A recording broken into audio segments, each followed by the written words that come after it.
أعوذ بالله من الشيطان الرجيم.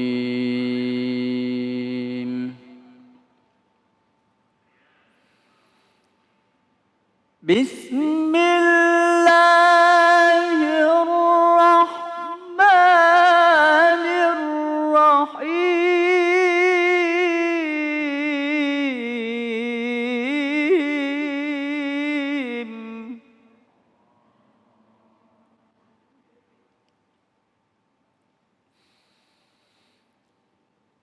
فإذا قضيت الصلاة فانتشروا في الأرض وابتغوا من فضل الله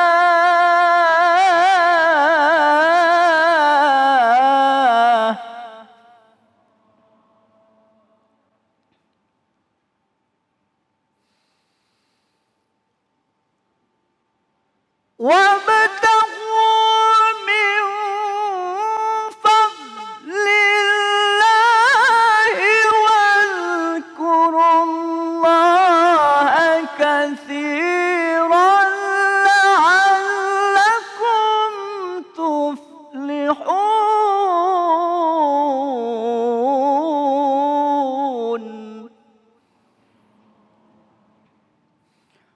واذكروا الله كثيرا لعلكم تفلحون.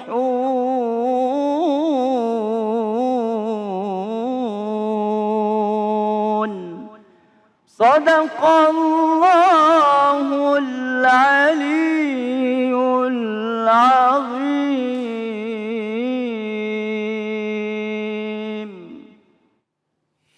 Maha benar Allah dengan segala firman-Nya. Daeng Syawal Mubarak.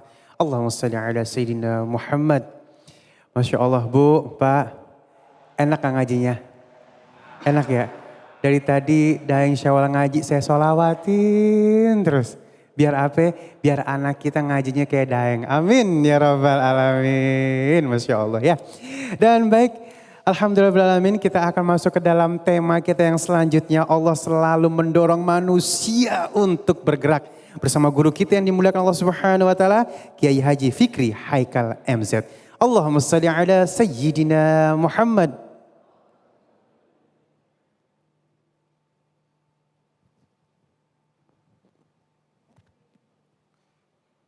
Assalamualaikum warahmatullahi wabarakatuh.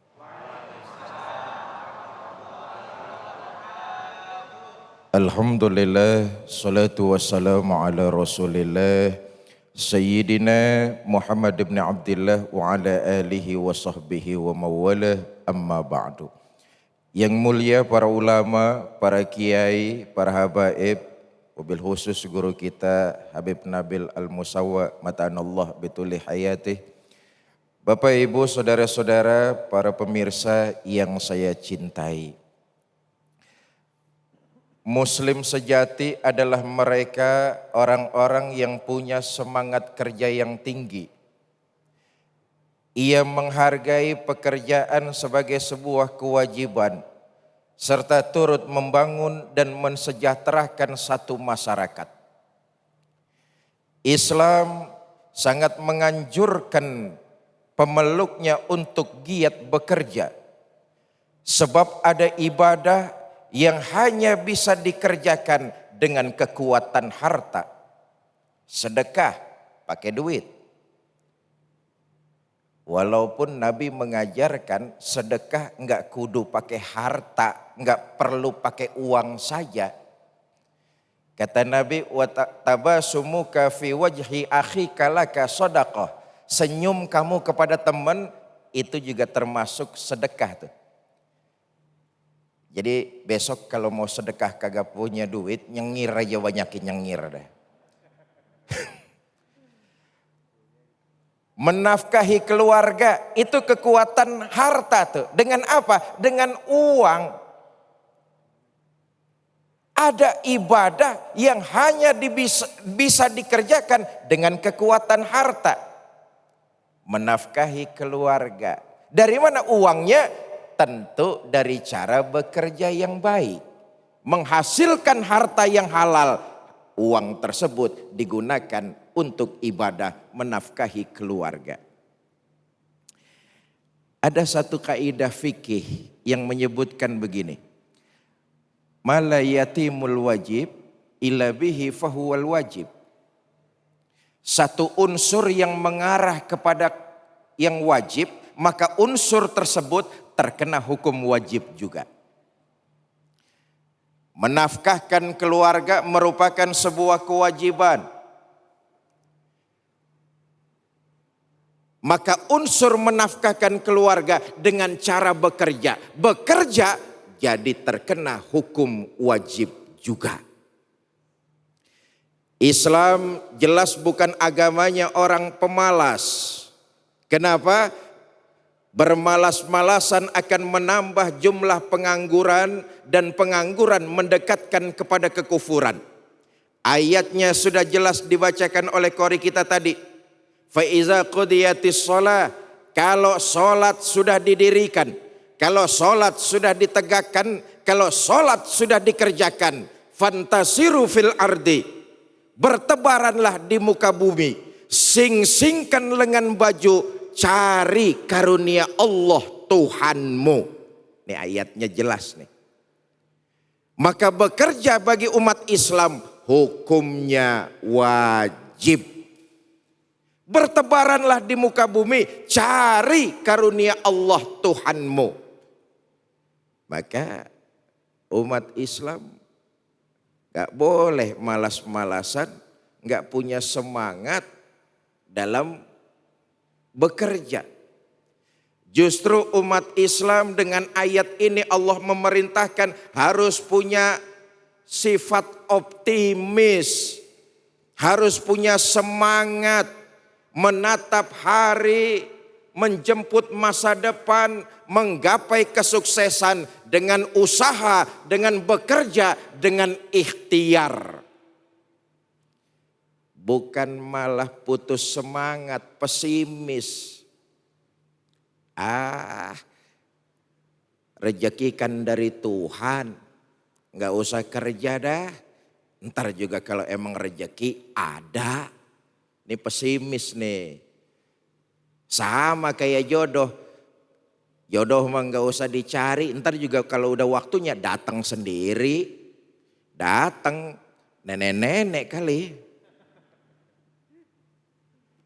Ayatnya sudah jelas kok. Kalau sholat sudah didirikan, bertebaranlah di muka bumi. Cari karunia Allah Tuhanmu. Di zaman Khalifah Umar bin Khattab. Satu hari ada orang khusyuk doa di masjid. Rupanya nih orang dari sholat subuh sampai siang gak keluar-keluar. Berdoa khusyuk di masjid. Samperin sama Khalifah Umar. Mas, lagi ngapain? Rupanya nih orang dari Jawa nih. Lagi berdoa Khalifah. Minta rezeki. Oh. Udah dikasih? Belum. Apa kata Khalifah Umar? Keluar kamu. Rezeki hanya bisa dicari dengan bekerja. Islam bukan agamanya orang pemalas. Hidup bukan undian. Hidup itu harus peras keringat, banting tulang, kerja keras. Rezeki harus digapai dengan memohon pertolongan dari Allah Subhanahu wa taala. Keluar, bekerjalah kamu. Umar bin Khattab sebagai khalifah mengajarkan itu kepada kita. Ada satu cuplikan lagi yang sangat menarik, saudara. Ketika hijrah kaum muhajirin berdatangan ke Madinah. Orang-orang Madinah disebut kaum Ansor. Mereka terbuka tangannya lebar-lebar menyambut saudaranya yang datang dari Mekah. Disebut kaum Muhajirin. Bu, ngantuk apa dengerin nih? Kata orang Madinah, selamat datang orang Mekah. Kamu nggak usah takut keleleran di Madinah. Kambing saya ada 6, kau ambil 3, saya 3. Luar biasa sambutan orang-orang Madinah. Selamat datang saudaraku orang Mekah. Di Madinah nggak usah takut jadi gelandangan. Rumah saya 2, kau pakai 1, saya 1. Luar biasa persaudaraan mereka ini. Ada lagi yang ngomong, selamat datang saudara saya orang Mekah. Di Madinah jangan takut kelaparan, jangan takut nggak punya kendaraan. Ontak saya ada 2, kau ambil 1, saya 1. Mendapat tawaran kayak begini, apa orang Mekah terus malas-malesan? Enggak. Apa kata orang Mekah? Terima kasih saudara saya orang Madinah. Kami sangat menghargai tawaran saudara-saudara dari Madinah. Tapi kami lebih menghargai lagi kalau Tuhan tunjukkan jalan kepada kami. Mana arah jalan menuju ke pasar. Supaya kami bisa berusaha berdiri di atas kaki sendiri. Hidup tidak lagi menjadi beban untuk orang lain. Ini yang penting nih. Dengan bekerja marwah terpelihara. Martabat terjaga, hidup tidak lagi menjadi beban buat orang lain. Bapak Ibu, saudara-saudara kaum muslimin yang saya cintai. Apalagi kita negara tercinta Republik Indonesia. Allah anugerahkan kita, Allah amanatkan kepada kita negara yang begini kaya. Untayan jamrut katulistiwa, ijo royo-royo, toto tentrem kertora harjo. Hutan kita kaya, isi laut kita berbagai macam jenis ikan kaya, isi perut bumi Indonesia kaya. Karena itu bekerja, peras keringat, berusaha, ikhtiar. Ini perlu saya sampaikan, terutama buat adik-adik saya para pemuda-pemudi Indonesia, harapan kami 30-40 tahun yang akan datang. Allah amanatkan negara ini begitu kaya dan luar biasa. Dengan kandungan kekayaan alam yang ada di dalamnya. Maka siapkan diri kalian, hai para pemuda-pemudi Indonesia, dengan ilmu, pengetahuan dan keterampilan. Bekerja dengan giat, berusaha dengan semangat dan ikhtiar, serta berdoa memohon pertolongan dari Allah Subhanahu wa taala. Pemuda-pemudi Indonesia, kalian lahir di pangkuan Ibu Pertiwi. Udara negeri ini yang kalian hirup, air negeri ini yang kalian minum, maka kalian lebih berhak terhadap kekayaan negara Indonesia. Karena itu siapkan diri dengan ilmu dan keterampilan, giat bekerja, semangat untuk berusaha. Kalian lebih berhak mengelola kekayaan negara ini. Bapak Ibu, saudara-saudara kaum muslimin yang saya cintai. Karena itu dalam bekerja, dalam bermaisah, dalam berusaha, faktor kejujuran itu yang sangat penting. Faktor kejujuran dalam bekerja itu yang utama. Kenapa? kejujuran jalan mendekatkan kepada Allah Subhanahu wa taala. Kejujuran adalah nilai-nilai takwa. Jujur, tekun, ulet dalam bekerja, berusaha, itu mengantarkan naiknya derajat kita. Dengan kejujuran dalam bekerja, coba lihat, karir akan naik, akan meningkat. Dengan kejujuran seorang pedagang bisa jadi penguasa misalnya. Dengan kejujuran seorang pedagang bisa jadi penguasa. Karena itu bekerja dan berusaha merupakan kewajiban kita umat Islam. Kewajiban manusia. Tapi dalam bekerja dan berusaha unsur kejujuran harus diutamakan. Saya ingin menyampaikan satu riwayat. Dahulu ada santri selesai pulang mondok dipesenin nama gurunya. Kamu udah selesai mondok, pulang. Tapi kamu harus ingat, hidup jangan jadi beban buat orang lain. Kamu harus bekerja. Dalam bekerja, bawa terus kejujuran, karena kejujuran akan mendekatkan kepada Allah Subhanahu wa taala. Dan perlu kamu ketahui, kejujuran pekerjaan yang terbaik adalah menerusi pekerjaan orang tua. Pulang nih santri, sampai rumah nanya sama ibunya, Bu, kerjaan bapak saya apa sih? Ibunya nggak mau jawab. Besok ditanya lagi, Bu, kerjaan bapak saya apa sih? Ibunya nggak mau jawab. Sampai satu hari anak itu tetap bertanya, Bu, kerjaan bapak saya apa? Sambil ngedumel, ibu ini bilang, kerjaan bapak lu ngerampok. Semangat nih anak. Wah, saya harus nerusin kerjaan bapak saya. Ini ibu melotot, loh kok kamu mau nerusin kerjaan bapakmu? Iya Bu, pesan dari kiai saya, pekerjaan yang paling bagus adalah nerusin kerjaan orang tua. Nih ibu geleng-geleng kepala, gurunya sableng, muridnya gendeng. Apa yang terjadi?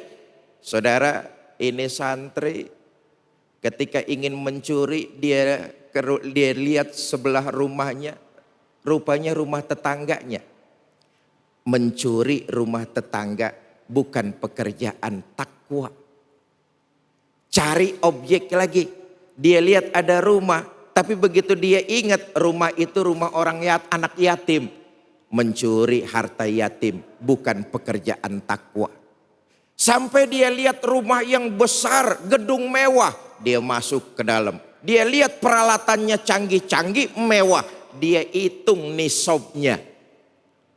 Setahun dia hitung semua, terkumpul zakat malnya sekian ratus juta, dihitung sampai subuh. Lagi azan subuh, yang punya rumah bangun. Kaget dia lihat ada orang lagi ngitung-ngitung harta kekayaannya. Tuan rumah berkata, kamu maling ya? Ntar dulu Pak, sebelum saya jawab kita sholat subuh dulu dah. Maklum yang nyolong santri. Selesai sholat subuh, si santri itu bilang, Pak, harta Bapak begitu banyak. Bapak belum mengeluarkan zakat malnya. Setelah saya hitung-hitung, zakat mal Bapak sudah waktunya sekian ratus juta. Bapak harus bayar kalau mau jadi orang bertakwa kepada Allah Subhanahu wa taala. Apa yang terjadi? Pemilik rumah kagum. Lalu atas izin dari Allah, ini santri dinikahkan oleh putri seorang pengusaha yang kaya raya. Dia dapat perusahaannya, dia dapat rumahnya, dia dapat anak gadisnya. Karena itu kejujuran dalam berusaha menuju kepada ketakwaan kepada Allah Subhanahu wa taala, kemuliaan akan segera diangkat derajatnya. Wallahu a'lam bishawab. Masya Allah, terima kasih guruku ini dimuliakan Allah Subhanahu wa Ta'ala. Dan sesaat lagi kita akan membahas tema kita yang ketiga. Jangan jadikan rumah sebagai kuburanmu. Tetap bersama kami di Cahaya Hati Indonesia.